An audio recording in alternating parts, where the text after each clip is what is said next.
InnerFight Endurance Q&A show 44. Racking through these shows now.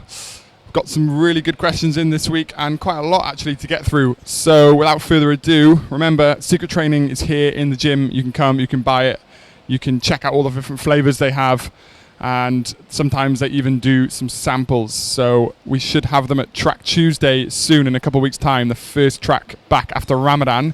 They're going to be at Track Tuesday with samples for you guys to try. Also, Run Strong, InnerFight.com/Run Strong for the run program that you can fit in around all your run training to make you a stronger runner and prevent those little injuries that sometimes can stop you running for long periods of time. So it's well worth jumping onto that. Month 4 will be out this time next week. Right, we have 1, 2, 3, 4, 5, 6, 7 questions today, and they're all pretty good. So let's get going. First one from @sad.z. He likes to put a question in every week. We love it because it's always a good one.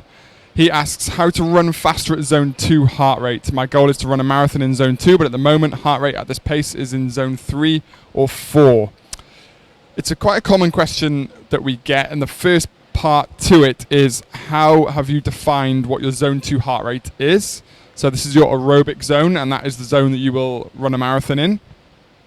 If you look to your average heart rate over the marathon, it's normally almost always averaged out at a zone 2 heart rate for most people. So if you're running a marathon and it's coming back that you're like held threshold the whole way, then it's probably you've worked it out a little bit differently. So you need to make sure that your aerobic zone is set correctly. Now the way to really do that properly is to go and get a VO2 max test done, and that will then set your zones from the VO2 max test, which here locally in Dubai you can go to Up and Running. Or what we tend to do with most people is we set them a lactate threshold test, which is a 30-minute test, and the last 20 minutes you take the average heart rate and then you work out the zones as percentages from that lactate threshold heart rate.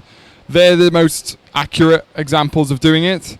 You need to be able to repeat the tests. So sometimes doing the VO2 max test, thinking about doing it again, it can A, become quite expensive, and B, mentally quite hard to get through. The aerobic threshold, the lactate threshold heart rate test is a little bit more repeatable, but again, you've got to make sure you're in similar conditions that you're going to be running in and using the heart rate zones in. So that's my first point to that.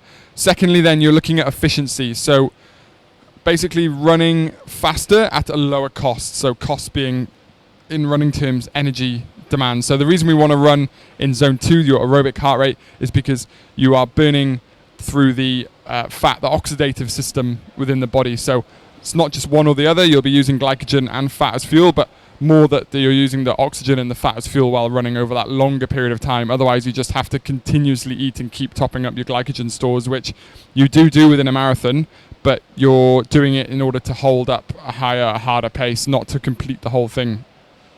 If you're really well fat adapted and you are running, you can, if you're efficient within zone 2, should be able to run 1, 2, maybe 2.5 hours with no fuel. You should just be able to go purely off your aerobic system using fat and oxygen as fuel. So that's why we want to do it. So becoming efficient, so being able to run at a faster pace within that zone, you need to work on run efficiency. So that's where intervals are really helpful. Weight training is really helpful to make the muscles better conditioned. Biomechanics is going to help, so making sure you're running properly and that you're not putting any unneeded, unnecessary energy cost that isn't helping you to run faster. So some examples here might be if your foot is swinging across and you're constantly moving to the right, or say the other way, you're constantly moving to the left, or you have like a slight skip in your step, which means you have to work a little bit harder to bring your foot through. All this makes little differences, which over 2.5, 3, 4, 5 hours in your marathon will add up. So that, mate, get back to me on how you've worked that out, and then we can chat a bit further. Next question is from @Pavanjit. 3 T's on the end. Definitely wants me to say "ta." He asks, what is the best way to get better cadence on the bike? Very short answer. We did a video, Tuesday Tips, long time back, maybe last year. Scroll back through our feed and have a look for that. And if I can, I will find it and send it to you, mate. But essentially, you need to do cadence drills. So short bursts of high cadence to begin with, getting used to spinning at 90, 95, 100 RPM, maybe over 20 seconds, then 30 seconds, then you might go to a minute. This is all progressing over the weeks. And then you want to start making sure that certain rides in your week have a large cadence focus, so a higher cadence focus. So at the end of that ride, you're averaging a higher cadence each time. So you may then do 3 times 10 minutes looking at holding 95 to 100 RPM and then having a little break in between. And at the end of that ride, your average cadence will be higher than what it was before. And then slowly, as you get better at it, you'll notice your longer, easier rides will now start coming back to you at 85, 90 RPM. You can go out and just focus on having a high RPM for those longer, easy rides. But then if you're not used to holding that high RPM, it's probably not going to be an easier ride. You're probably going to find that it actually, again, makes your heart rate go higher and you're not getting the correct stimulus you're wanting from your easy ride. So start with short drills, build them into longer intervals, then look for averages of shorter rides to be higher, and then feed that into your longer rides. Hope that helps, mate. Next one, at Laura_Yogini. I love this question. We have a few people who run like this. My elbows wing out when running. How might I correct this? So what she means is her elbows are winging out here and then doing this. Now, there's a few reasons we want to avoid this. One is because where your arm goes, the curve of momentum is where your torso is going to be moving. So as that elbow comes round, you can see with my fist, it's moving off to the right-hand side. So naturally, you're going to turn and move that way. And then, like I just talked about in the first question, you then have to correct by moving back the other way. So we're using energy through our core muscles and shoulders, really, that we don't need to be using. Like it's inefficient. So we want to be bringing our hand in and either coming up to chest height or hip height, and it's all moving you forward. How to fix it? Quick answers: stretch your chest. Usually if you have tight pecs, that will swing you around, or tight traps, and work on retraction of your shoulder blades. So shoulder blade retraction, pulling, doing some rotator cuff work just to help squeeze those shoulder blades in nice and tight in a good postural position. You can then feel it as you run to hold a nice tighter form, and then just consciously think about it. So bringing that elbow in and back and moving with the hands. So in between shoulder and ear, either at chest height or hip height. That's the only place it should ever be. Next question, at Mansamani. How to adjust pace for treadmill runs when Garmin and treadmill paces don't sync? Yeah, your watch will not be syncing to the correct pace that the treadmill is showing you. So you either got to choose one or the other. Usually we'd recommend choosing treadmill. It's a lot easier to look at. It's obviously in front of you. And then you would just adjust. Basically, if you've been given a pace set session, ask the coach what paces they should go for.